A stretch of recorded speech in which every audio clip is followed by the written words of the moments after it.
Le dernier quart d'heure de Smart Bourse, chaque soir, c'est le quart d'heure thématique. Le thème du jour, c'est l'entrée en bourse de Largo, prévue ces prochains jours sur Euronext Growth à Paris. Et le cofondateur de Largo, Christophe Bruno, est avec nous en visioconférence à distance. Christophe Bruno, bonjour et bienvenue. Merci beaucoup d'être avec nous. Je vais vous laisser parler évidemment du modèle de Largo et de sa proposition de valeur, comme on dit quand on discute avec les investisseurs. De manière très simple, vous êtes un des spécialistes français du reconditionnement de smartphones et de tablettes, une société qui a été fondée à Nantes, et l'introduction en bourse va vous permettre de lever autour de 17 millions d'euros, je crois, dont 14 millions d'euros d'augmentation de capital avec une cotation qui est prévue après le 20 avril. Ce qui m'intéresse, Christophe Bruno, encore une fois, je vous laisse la parole, c'est la stratégie et la proposition de valeur. Comment est-ce que vous récupérez vos smartphones, auprès de qui, où et comment est-ce que vous les reconditionnez et quelles sont les barrières à l'entrée que vous pouvez créer pour ce type d'activité aujourd'hui? Bonsoir Grégoire, ravi d'être avec vous ce soir sur le plateau de Bismart. Donc Largo, c'est une aventure qui a démarré en 2016. Pour ma part, j'ai une expérience dans les télécoms depuis une vingtaine d'années, mon associé également. Et donc l'idée, c'était de participer activement à cette économie circulaire. Nos produits, on les source aujourd'hui sur deux canaux principaux. Le premier, des canaux courts, des circuits courts, donc du buyback. On a des partenaires qui sont distributeurs ou opérateurs et on participe activement à leur programme de reprise par l'intermédiaire d'un partenaire qui s'appelle Comparicycle. Et on a un troisième canal d'approvisionnement qui est les brokers aux États-Unis. Voilà, on s'alimente aux États-Unis également. On a créé avec Frédéric Largo sur trois fondamentaux. Le premier, le sourcing. On parlait de barrières à l'entrée. Le sourcing est un élément majeur. Donc aujourd'hui, on a une direction des achats qui est aguerrie au sujet avec une sélection rigoureuse des fournisseurs sur la partie broc. Il est épaulé d'une équipe technique chez nous qui vient contrôler l'état cosmétique des produits à la réception avant de les envoyer sur la branche reconditionnement. Donc c'est un secteur où il faut avoir pas mal de réseaux sur la partie broker pour trouver des produits de qualité. Ensuite, on a un programme un process industriel de reconditionnement qui est basé sur la maîtrise de la qualité sur toute la chaîne de valeur, puisqu'on est reconditionneur basé à Nantes et 100% de nos activités sont françaises. Donc on va venir traiter les produits unitairement. Donc on a un ERP qui permet de tracer les IMEI, les numéros de série des téléphones, et donc on connaît la vie du mobile de son entrée dans notre usine jusqu'à son après-vente. Également, on a développé un système de SAV intelligent qui permet à nos distributeurs de suivre leurs distributeurs ou clients de suivre leur SAV en temps réel, puisqu'on est sur un marché de seconde vie et vendre du mobile reconditionné c'est bien, en assurer le service c'est encore mieux.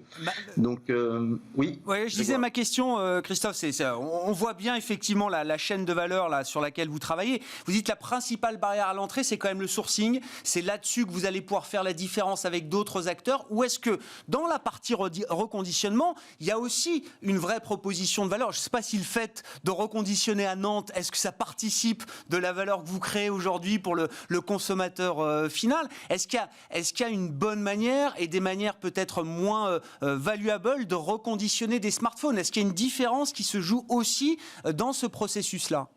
Bien sûr, en fait, on est vigilant dans le process de reconditionnement. Donc, on effectue aujourd'hui sur l'ensemble de nos produits une batterie de tests. Donc, il y a 31 points de contrôle sur le téléphone et 123 tests. Donc, on fait pas de picking. 100% des produits sont testés chez Largo. Et à l'issue de ce test, on émet un rapport de test, qui est un rapport de test industriel. Et on a pour ambition de créer une rupture sur le marché, puisque ce rapport de test, on va le rendre public sur le prochain semestre 2021 sur l'ensemble de nos produits. Donc on sera transparent avec nos utilisateurs, puisque ce rapport de test, on est en train de le marketer, parce que c'est un rapport de test industriel aujourd'hui, donc on est en train de le marketer avec les équipes du marketing chez nous et puis l'ASI pour le rendre accessible à tout le monde. En fait, le client pourra scanner un QR code sur la boîte du produit et il aura la totalité des informations de son téléphone. La provenance, tout ce qu'on a fait sur le téléphone.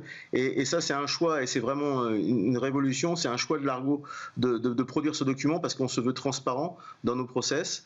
Donc il y a cette partie-là, et après il y a toute la partie aussi réparation des smartphones qui se fait en France, le suivi SAV également, et on est vigilant sur le sourcing de pièces, de la batterie en passant par l'écran et également tout ce qui est connectique des produits. Vous êtes en première ligne dans ce qu'on appelle, et vous l'avez dit au démarrage, Christophe, cette économie circulaire. Quel a été l'impact de la crise sanitaire sur nos comportements de consommateurs ou de fournisseurs d'ailleurs, hein, puisque vous sourcez les produits, j'imagine, aussi chez les particuliers, bien sûr. J'ai vu dans votre prospectus, il y a 100 millions de smartphones, rien qu'en France, qui dorment dans les placards, Christophe ? Oui, il y a 100 millions de téléphones. Alors après, il faut mesurer ce chiffre parce que il y a des vieux produits qui dorment, donc qui sont destinés au recyclage. En revanche, il y a une vraie prise de conscience des Français aujourd'hui sur la valeur de leur téléphone. On fait dépendant pas mal sur notre activité avec le marché de l'automobile d'occasion, et il commence à y avoir des comportements de consommateurs et puis une offre en face aussi sur la reprise de produits. Donc c'est des choses qui vont se démocratiser dans le temps, mais la demande est tellement forte aujourd'hui qu'on est obligé de sourcer des produits hors de nos frontières. On a bien l'intention de rééquilibrer ces canaux d'approvisionnement dans les prochaines années avec la démocratisation des parcours de reprise, et on est sûr que les opérateurs qui ont pris la parole en fin d'année vont être vecteurs vont structurer ces programmes de reprise. Ils sont engagés, Christophe Bruno. J'ai pas forcément suivi le discours spécifique des opérateurs par rapport au reconditionnement, mais ils ont pris des engagements par rapport à ça ? Tout à fait. Stéphane Richard a communiqué en fin d'année sur un programme qui s'appelle RE. Vous avez dû le voir, il y a eu des communications très fortes en fin d'année de la part d'Orange. Et ce programme RE, en fait, il intègre plusieurs choses: la reprise de smartphones, la vente de produits reconditionnés et également le recyclage. Donc ça s'inscrit dans un programme de long cours chez Orange, puisqu'ils visent leur neutralité carbone à horizon 2040. Et donc le produit reconditionné fait partie intégrante de ces différentes mesures. Il y a SFR qui est dans la même démarche. Donc il va y avoir un vecteur de communication fort dans les prochains mois de la part des opérateurs sur le réemploi des produits, associé à une campagne forte de l'ADEME sur le réemploi des produits, donc les instances gouvernementales. Donc on devrait avoir quelque chose qui se démocratise de plus en plus dans les mois à venir.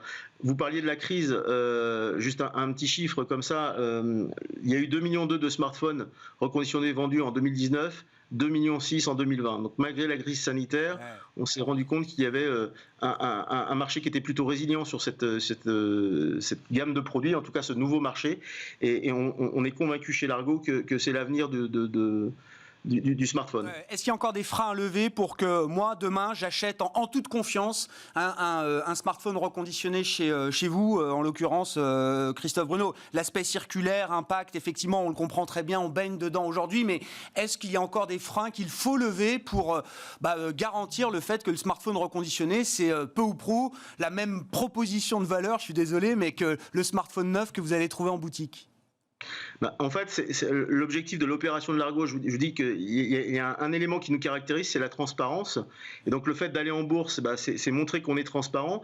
Et on a envie aujourd'hui de démocratiser ces emplois et donc de dire ce qu'on fait et faire ce qu'on dit. Donc il y a effectivement plein de barrières à faire sauter sur ce marché, et puis plein de points de réassurance à apporter à nos clients finaux pour que l'expérience reconditionnée soit aussi bonne qu'un produit neuf. C'est quoi là, il nous reste 1 minute, mais la principale barrière, là, le point de réassurance prioritaire pour vous, Christophe Bruno?